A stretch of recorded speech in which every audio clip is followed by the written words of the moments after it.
adik-adik semua yang ada di rumah. Nah, ini adalah episode pertama dari Podcast Sakti seri ekstrakurikuler. Pertama-tama aku kenalin diri dulu ya, takut pada lupa nih. Nama aku Tirta Citra dari kelas 12 IPS 2. Nah, buat episode pertama, episode perdana, episode eksklusif gitu ya kan. Kita nih kedatangan tamu dari OSIS dan MPK SMA 3 Kuningan. Nah, di samping aku ini udah ada Bu Ade Rianti yang sekarang menjabat sebagai Wakasih Kesiswaan sekaligus pembina OSIS dan juga MPK. Halo Ibu, selamat pagi. Selamat pagi. Nah, sekarang kita tanya yuk, kalau tugasnya OSIS dan MPK atau peranannya deh OSIS dan MPK untuk Semantika tuh kayak gimana sih Bu? Selamat pagi anak-anakku semuanya. Selamat pagi Citra.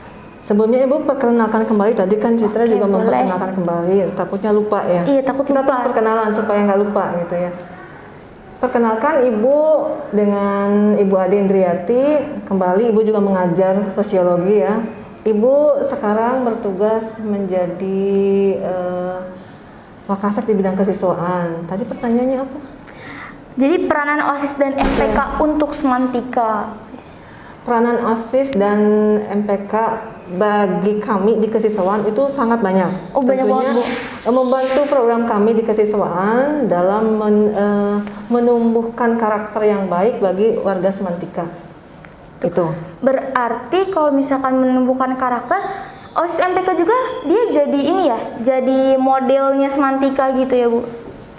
Tentu, karena yang namanya OSIS itu kan dia mereka juga memiliki bagian-bagiannya, ada 10 sekretaris bidang, kemudian di MPK-nya ada 3 divisi. Mereka semuanya membantu kami gitu ya. Gitu. Dan setiap harinya mereka bekerja, walaupun sekarang masa pandemi, tetapi mereka sampai saat ini pun tetap bekerja walaupun mereka tetap di rumah. Iya. Komunikasi kita masih tetap lancar. Iya betul. Kadang kita juga nge-zoom gitu kan ya, kita rapat sambil nge-zoom malam-malam. Terus juga, menurut Ibu buat pengurus OSIS dan MPK yang baik itu yang kayak gimana Bu? Kalau dijelaskan yang baik itu pasti panjang sekali ya. Iya, Tetapi intinya pengurus OSIS dan MPK yang baik itu yang mampu bekerja secara tim, karena kita tim ya. Iya, kita tim. Yang solid, kemudian tanpa melupakan tugas mereka sebagai pelajar. Iya. Itu yang utama. Ya karena kita awalnya masuk ke Semantika itu kita sebagai pelajar gitu, kita mau belajar. Berarti kalau misalkan tugas kita sebagai pelajar clear, selesai, yang di OSIS juga harus clear. Jadi harus berdampingin, harus seimbang gitu ya Bu? Betul, harus seimbang. Nah, terakhir nih buat pesan-pesan buat adik-adik di rumah yang lagi milih ekskul dan juga organisasi, ada nggak Bu?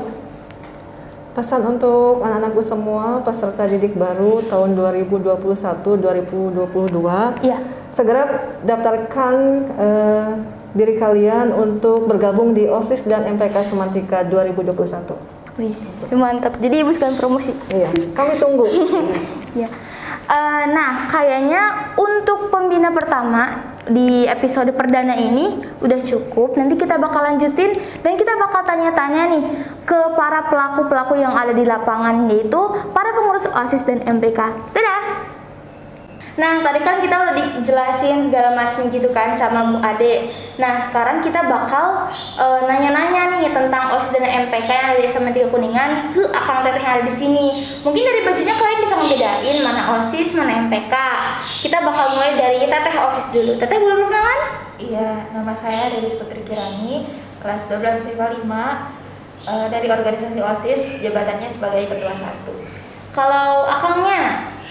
Baik, nama saya Syahrul Sarifudin dari kelas 12 IPS 2 yang mengikuti organisasi MPK sekaligus ketua MPK SMA Negeri 3 Kuningan.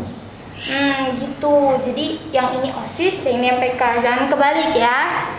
Nah, makasih buat perkenalannya. Sekarang aku bakal nanya-nanya nih dari yang basic aja dulu kali ya. Kalau tugasnya OSIS dan MPK sendiri nih, kita bakal mulai dari akang deh sekarang. Tugas utama dari MPK itu ada 3 garis besar: memantau, mengawasi, serta mengevaluasi kinerja OSIS dan MPK selama jabatannya berlangsung. Gitu, berarti pas kerjanya tuh bareng-bareng gitu ya. Ketika OSIS kerja, MPK juga ikut kerja tapi sambil ngawasin di lapangan gitu. Ya betul. Kalau OSIS sendiri tugasnya tuh apa sih di SMA 3 nih? Iya, jadi untuk aku yang gabung OSIS, kita biasa disebut pengurus OSIS. Jadi kalian juga OSIS, cuma kalian anggotanya bagi siswa-siswi yang tidak join dengan OSIS gitu. Pengurus OSIS itu terdiri dari 10 sekretaris bidang.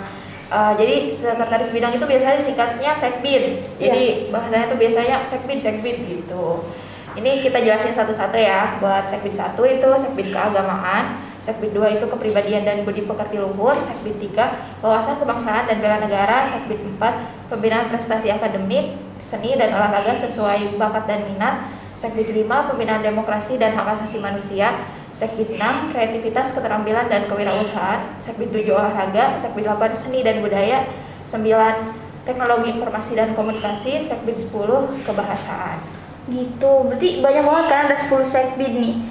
Tapi kalau jatrasnya sendiri teh, pejabat terasnya itu ada apa aja sih teh, pejabat teras OSIS? Jadi ada ketua umum, ketua 1, ketua 2, sekretaris umum, sekretaris 1, sekretaris 2, bendahara umum, bendahara 1, bendahara 2. Oh gitu, kan berarti itu ketuanya ada 3 nih, ada ketua umum, ketua 1, ketua 2. Kalau perbedaan tiap ketuanya apa tuh teh?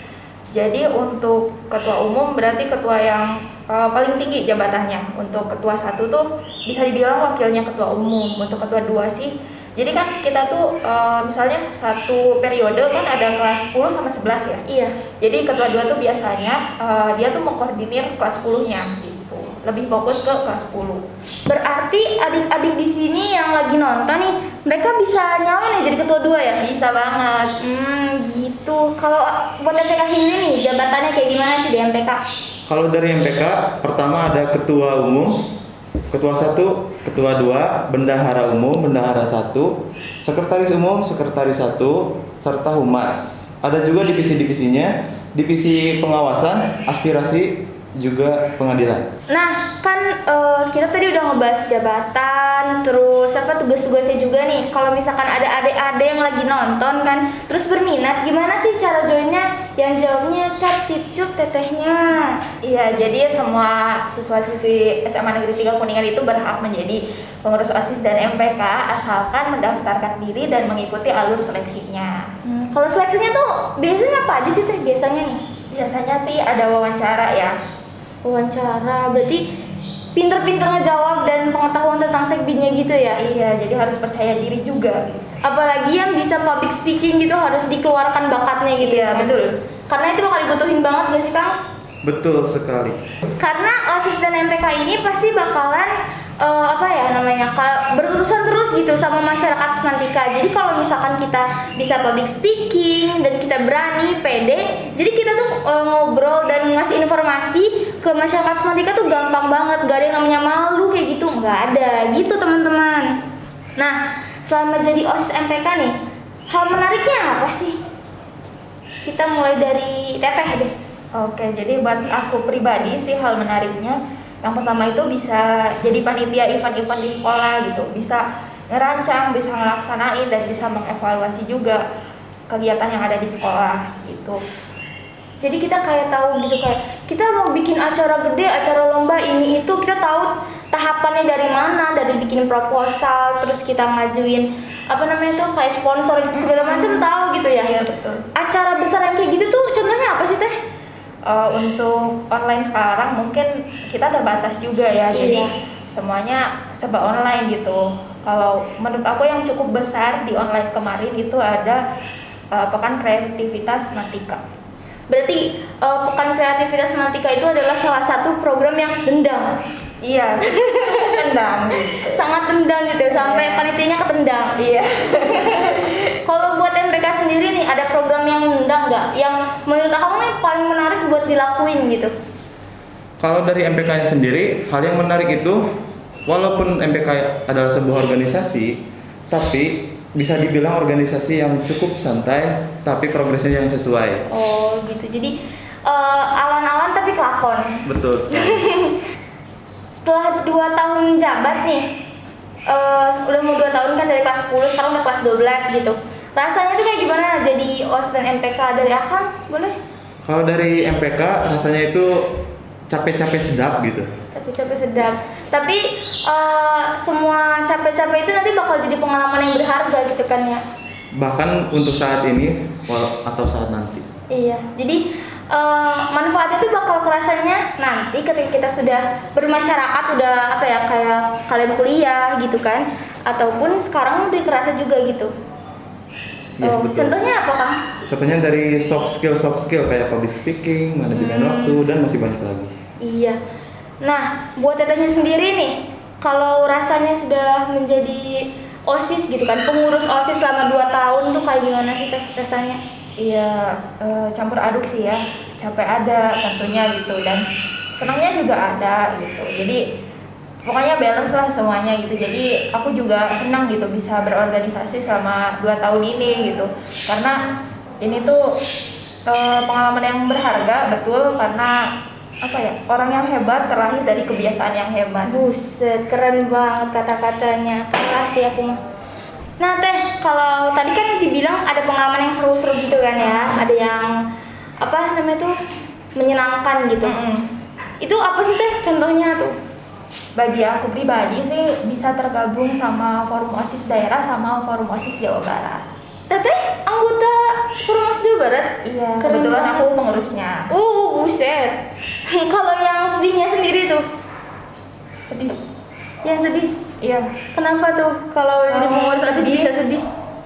Mungkin karena banyak program kerja dan juga kayak waktu buat teman yang di luar OSIS itu agak sedikit berkurang. Jadi kalau misalnya teman yang non OSIS itu ngajak main kayak, "Riz main yuk." Jadi kayak kita nggak bisa, ada rapat gitu. Oh, berarti solusinya teman kalian juga ikut OSIS? Iya betul. Jadi ajakin teman-temannya. Iya, ikut OSIS MPK. Jadi meskipun kalian, kalau misalkan dianya nggak ikut kan nantinya kalian ini susah main nih. Kalau misalkan dianya ikut, kalian rapat tuh bisa sambil main juga, sambil bertukar pikiran juga, jadi sambil mikir. Jadi Betul. kita main tuh nggak polosan gitu ya. Iya betul. Nah, terkait tadi sama Kang Syahrul yang bilang kalau kita ini bisa belajar manajemen waktu dari ikut MPK dan OSIS gitu.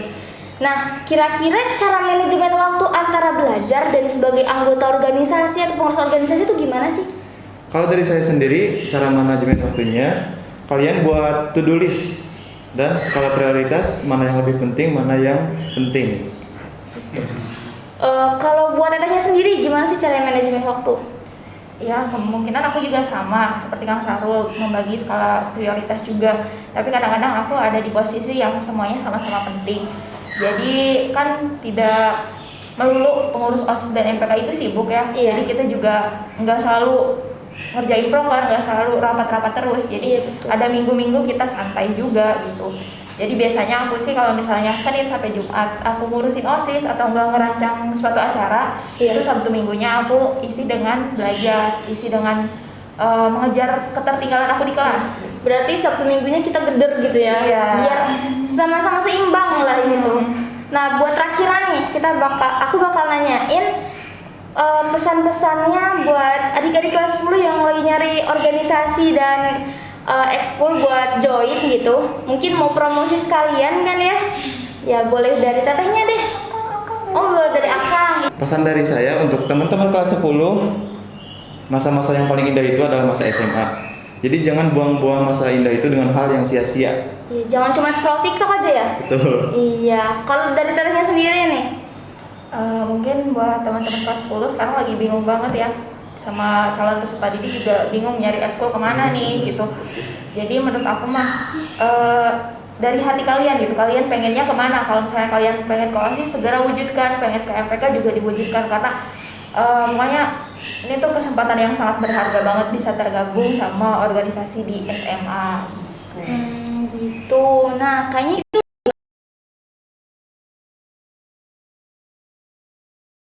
tunggu di episode kedua ya buat ekskul akademik. Dadah.